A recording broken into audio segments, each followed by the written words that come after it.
It just got way worse surrounding the Toronto Maple Leafs and Mitch Marner as multiple new reports have dropped revealing some wild information as it pertains to Marner and his future in Toronto. We're going to break down those reports as well as discuss Brad Treliving breaking the silence and speaking out on Mitch Marner and his future in Toronto. Stay tuned for all that in this episode, but before we get into it, a quick reminder to hit that subscribe button. If you're part of the percentage who aren't subscribed to the channel, this is the place to be for daily Leafs content. Dears, a lot to go over today. The Leafs obviously play tonight. We will be live following that game.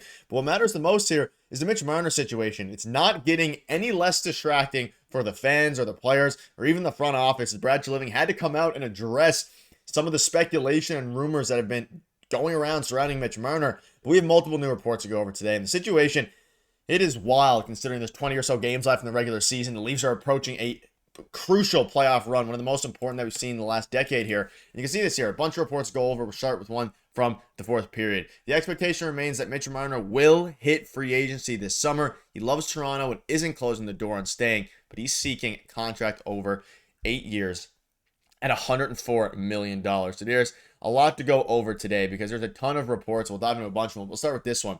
He's going to hit free agency. Whether he stays with Toronto is still up in the air, but he is seeking a ton of money. Makes some sense, but this has become a pretty big distraction to the point where Brad Treliving had to interrupt practice, or at the end of practice, I guess, and speak out about the situation because it has become a distraction for at least the fan base, but the team as well.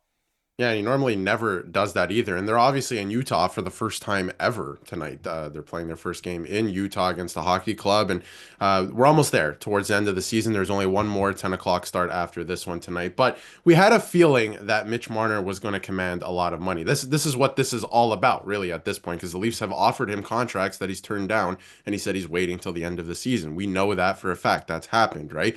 Obviously, he stuck to what he said at the start of the season. I'm not going to discuss the contract till after the season, so I can respect that. But in looking at these numbers, right, that these came out yesterday, how is he going to get this from another team over 7 years? Because the Leafs are the only team that can offer him an 8-year contract extension. Every other team can only offer him 7. So what is his AAV going to look like? I know the salary cap's going up, but he might be one of the highest paid players in the entire league, right, next season. So, which is definitely possible. Rantanen's off the board. He's the best player in the free agent pool this year, right? So it could get a little bit crazy and there could be a bidding war.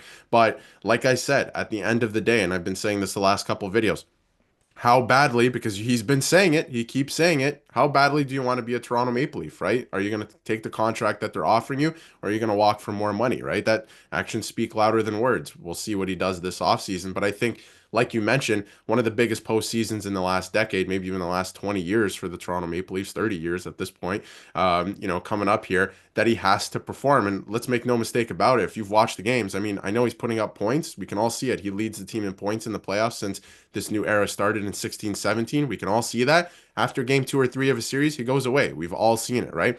He's got to prove this offseason, or not this offseason, this postseason, that he has worth in that way, that he's going to come up big in these big moments. If he doesn't, I feel like it's going to make the team's decision a little easier anyway, because you should maybe pivot to different avenues. And we're going to get to that in a second as well. Yeah, no matter what happens for the rest of the regular season, what actually matters is the postseason. You can see there at the bottom, the ticker. Florida is 4 points ahead of the Toronto Maple Leafs in the Atlantic Division. A lot of that is because they've been playing obviously better hockey, but the Leafs have been scuffling as of late, even though, again, they've lost a couple games in a row. They've lost 3 in a row now at this point. But regardless, you talk about some of the other things that have come out. You can see this here. The Maple Leafs have been clear. They want to re-sign Mitch Marner. While he previously expressed a desire to stay, he didn't reaffirm that on Saturday. Let's not forget he spoke out there a couple days ago. Despite having the most productive season of his career, Marner has reportedly shown little interest in serious talks. And that's why they dangled him, Brad Treliving, in a trade for Mikko Rantanen, because they were confident in their ability to extend Mikko. And you also have Biz Nasty here, Paul Bissonnette, coming out and speaking, and he said the odds of Mitch Marner coming back is 50-50, and it has to do with his playoff production. Also links the Leafs to Sam Bennett, which we'll discuss in a future video as well, because right now the focus is on this season, of course. But if not, then Sam Bennett might become an immediate pivot, which can make some sense as well there. So it's at an interesting point, because again, 50-50 from Paul Bissonnette, that's an interesting one. I don't know if I think if he performs well in the playoffs and the Leafs win at least 2 series and they get, in the finals or conference finals and the Stanley Cup finals, they'll probably be more willing to extend Mitch Marner, because then they can believe, or at least convince themselves that, okay, Craig Berube changed the way that this team is. They can now go on some more runs. It's not like the core 4 is old, aside from, of course, John Tavares. Old NHL speaking, of course, not actually older. But You can see here, if he pushes the top for top dollar in a rising cap environment, plenty of teams will be interested. Marner can want to stay while also chasing the biggest contract possible. That's fair and that's his right. But in under 4 months, we'll find out which one takes priority. All signs point to him going where the money is. But the Leafs can offer him the most years, the 8 years versus the other team's 7. Right. But at the same time, if they don't show any playoff success, I don't know if Brad Treliving will do that. And they'll pivot to guys like Sam Bennett, pivot to guys like there's no other really, high-end players available now that Mikko Rantanen's off the board. But you can make a trade with the cap space that opens up. There's a lot of ways that you can do that.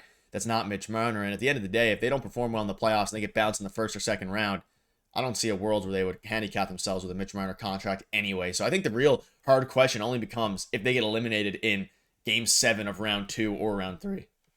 Yeah, I mean, it's going to sound cliche, but things are going to change if things change, right? Like we'll see a different side of this if the Leafs go further in the playoffs and things have actually changed. If they get eliminated in the first or second round again, and it's in the same fashion that it always has been, then where's the incentive to kind of bring this player back? Things will probably have to change anyway. And Paul Bissonnette brought up Sam Bennett and a couple other players. Maybe the Leafs want to allot some of the cap space that they're going to have to, kind of signing other players and maybe filling out the roster differently. And that's been a question since John Tavares signed when Kyle Dubas brought in John Tavares. Is the roster construction correct? And we can argue that till we're all blue in the face, right? Whether, they needed those centers or John Tavares to come over if the top guys make too much money. We can all argue that. The results haven't been there. We know that that's a fact, right? So if that continues and you get the same results, maybe you do want to move off the player, right? So it's all going to depend on the playoff run.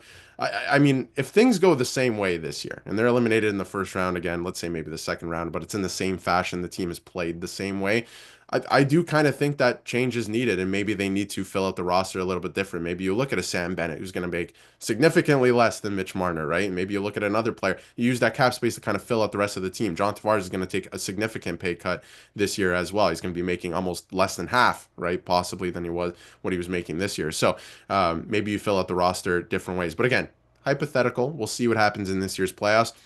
If things change, then obviously things will change. Maybe you do offer him the contract. Maybe you offer him more money because you're like, okay, he's worth it now. He's learned his lessons. This is a different player.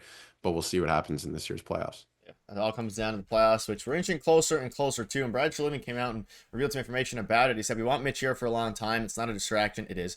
We think the world of him, but it's just not a question that we're going to get into every day. I mean, it clearly is a distraction because he had to come out and speak about it. So, I mean, I get what he's saying, but at the end of the day, it is one. And you will not find a better player than Mitch Marner available this summer, which is true unless players become available in free agency. Maybe, I mean, it would never happen, but hopefully, Connor McDavid, he's going to be a Leaf. We all are convinced of that one day, so maybe that'll come to fruition. Jokes aside, it's going to be interesting. I mean, the Leafs are at a very interesting spot now. They need to make playoff noise. They need to do so with Mitch Marner. You have the player. They want Mitch here 100%. We're behind him 1,000%. And this is obviously some PR cover-up because of the report that got leaked from Ellie Friedman surrounding them being willing to trade Mitch Marner. So he came out and spoke about that. But let us know down below what your thoughts are. At the end of the day, the Leafs need to hold on to that. Get back, I guess, now into the lead in the Atlantic Division and then continue to push there surrounding the playoffs. Let us know down below what your thoughts are. Thank you guys for watching.